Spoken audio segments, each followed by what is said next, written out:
আচ্ছা, তোমাকে যদি কলা দিয়ে চিড়ে মেশানো আর চাউমিনের মধ্যে যে কোনো একটাই খেতে বলা হয়, তুমি কোনটা খাবে? হ্যাঁ, রবিবার সকালে ঠিক এমনই একটি পরিস্থিতির সম্মুখীন হয়েছিল আমাদের পুচকে টুকাই বাবু। প্রথমে আমাদের জন্য চাউমিনটা বানিয়ে নিয়েছিলাম, তারপরে চিড়ের সাথে কাজু বাদাম ও আমন্ডের গুঁড়ো মিশিয়ে 2-3 মিনিট ফুটিয়ে নেওয়ার পরে তার সাথে কলা ও 30 ml দুধ মিশিয়ে তৈরি করে নিয়েছিলাম পুচকের সকালের খাবার।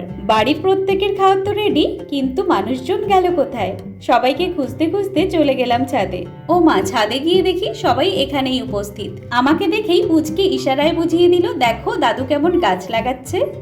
আমার বাবার রবিবারটা শুরু হয় কোনো না কোনো গাছ লাগানোর মধ্যে দিয়ে। এই দেখো না, এই বেগুন গাছের চারাগুলো আগের রবিবার লাগিয়েছিল। ওদিকে সবার খাওয়ার রেডি, আর এদিকে সবাই গাছ লাগানো পর্বেই ব্যস্ত। ছাদ থেকে সবাইকে নামিয়ে এনে আর দেরি না করে খেতে বসে গেলাম। এদিকে আবার টুকাই বাবুর ওর চিড়ে কলা বাদ দিয়ে আমাদের চাউমিনটাই বেশি চোখে পড়ছে। সকালের খাওয়া দাওয়া শেষ, এখন একটু পড়তে বসি।